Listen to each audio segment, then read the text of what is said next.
भंडारा जिल्ह्यातील लाखणी तालुक्यातील केसलवाडा न्याहरवाणी ते इसापूर हा मार्ग ग्रामीण जनतेसाठी जीवनवाहिनीपेक्षा कमी नव्हता। अनेक वर्षांपासून या मार्गाची दुरावस्था, खोल खड्डे, उन्हाळ्यातील धुळीचे साम्राज्य आणि पावसाळ्यातील चिखलामुळे नागरिक त्रस्त झाले होते। शेतकऱ्यांना शेतमाल बाजारात पोहोचवताना प्रचंड अडचणी येत होत्या, तर विद्यार्थी वर्गाला शाळा कॉलेजला जाण्यासाठी दररोज कसरत करावी लागत होती।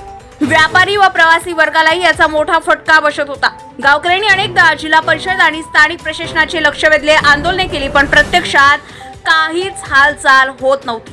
अखेर ग्रामपंचायत पदाधिकारी, सरपंच, उपसरपंच, ग्रामपंचायत सदस्य व स्थानिक लोकप्रतिनिधींच्या सततच्या पाठपुराव्यामुळे या रस्त्याच्या विकासाला गती मिळाली आहे। या मार्गासाठी तब्बल 26 लाख रुपये निधी जिल्हा परिषदेच्या माध्यमातून मंजूर झाला। येत्या 2 महिन्यात या कामांचे भूमिपूजन होणार असून लवकरच दर्जेदार डांबरीकरणाचं काम सुरू होणार आहे। हा मार्ग पूर्ण झाल्यानंतर प्रवासाचा वेळ कमी होणार असून परिसरातील सामाजिक आणि आर्थिक विकासाला नवे दालन उघडणार आहे। गावकऱ्यांमध्ये या निर्णयामुळे प्रचंड समाधानाचं वातावरण आहे। शेतकरी, विद्यार्थी, व्यापारी तसेच सामान्य नागरिकांनी या निर्णयाचं स्वागत केलंय। भविष्यात हा मार्ग केवळ वाहतुकीसाठीच नाही तर संपूर्ण परिसराच्या विकासासाठी ऐतिहासिक टप्पा ठरेल असा विश्वास व्यक्त करण्यात येत आहे। या रस्त्यामुळे केसलवाडा, न्याहरवाणी आणि इसापूर परिसराचा सर्वांगीण विकास साधला जाईल आणि तो मार्ग खऱ्या अर्थाने जीवन वाहिनी ठरेल। गरजा महाराष्ट्र 24 न्यूज करता आकाश नंदागवळी, भंडारा। मी रत्नाकर आबाजी नागलवाडे, उपसरपंच डोंगरगाव न्याहरवाणी। साहेब, जो इसापूर ते केसलवाडा आणि कुठपर्यंत इसापूर, न्याहरवाणी, केसलवाडा पर्यंत जो रस्ता आहे त्या रस्त्याची साहेब परिस्थिती सांगा काय आहे। सदर रस्ता हा इसापूर, न्याहरवाणी, केसलवाडा इजिमा म्हणजे इतर जिल्हा मार्गामध्ये मोडतो आणि सदर रस्ता हा अतिक्रमणाच्या विळख्यात असल्यामुळे सदर रस्त्याची अवस्था ही खूप खराब झालेली आहे। काही शेतकऱ्यांनी आपले शेताचे धुरे हे रस्त्यावर आणून मांडलेले आहेत आणि त्याच्यामुळे शेतातील संपूर्ण पाणी हा रस्त्यावर येतो। सदर घटना ही आपण 1.5 वर्ष ते 2 वर्षाच्या अगोदर आदरणीय तहसीलदार साहेब निंबाळकर साहेब यांना अर्ज दिला होता आणि त्या संबंधाने त्यांनी पेशी सुद्धा लावली, मात्र प्रशासनाने तशी तो अतिक्रमण काढण्याची कुठलीही कारवाई केली नाही। तिथून आपण रोडच्या साईडवरून नाली काढण्याचा प्रयत्न केला ग्रामपंचायत अंतर्गत, मात्र सदर शेतकऱ्यांनी तिथून नाली काढू दिल्या न मुळे त्यांच्या शेतातील संपूर्ण पाणी हा रस्त्यावर येतो आणि त्याच्यामुळे तो सदर रस्ता हा खराब झालेला आहे।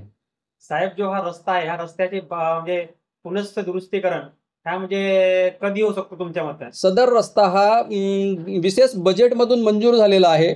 त्याला 26 लाख रुपयाचा निधी मंजूर झालेला आहे आणि त्याचा टेंडर पण झालेला आहे। हा आता नाही, कमीत कमी याला 10 महिन्याचा का 12 महिन्याचा कालावधी झाला सदर रस्ता मंजूर होऊन, परंतु सदर हेडवरती प्रशासन म्हणू किंवा सरकार म्हणू हे पैसे टाकत नसल्यामुळे संबंधित ठेकेदारांनी तो काम करण्यास विलंब केला। मात्र आम्ही संपर्क साधला असता सदर ठेकेदारांनी असं आम्हाला उत्तर दिलं की आपण दिवाळीमध्ये, बिलकुल दिवाळी संपली की सदर रस्त्याचा काम हा सुरू करू, अशा प्रकारचं उत्तर दिलेलं आहे आणि सदर काम हा दिवाळीमध्ये सुरुवात होईल।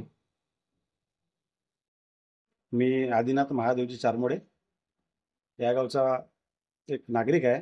काही दिवसापूर्वी मी या गावचा एक ग्रामपंचायत सदस्य होतो। मागच्या वर्षी नाही, 2 वर्षापूर्वी मी तिथं स्वतः JCB नेऊन तो जो शेतातील पाणी आहे त्याचे व्यवस्थापन करण्यासाठी प्रयत्न केला, परंतु संबंधित शेतकऱ्यांनी मला अडवलं आणि तिथून मला परत यावं लागला।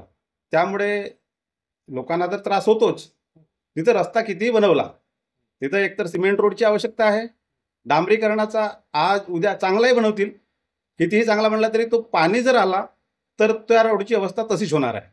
साहेब, ह्या गावची म्हणा किंवा इसापूर ह्या गावची जनता अशी म्हणत आहे की ह्या रस्त्याकडे अजूनपर्यंत म्हणजे ग्रामपंचायतच्या कुठेतरी दुर्लक्ष होतो आहे, ते ह्या संदर्भात तुम्ही काय सांगाल?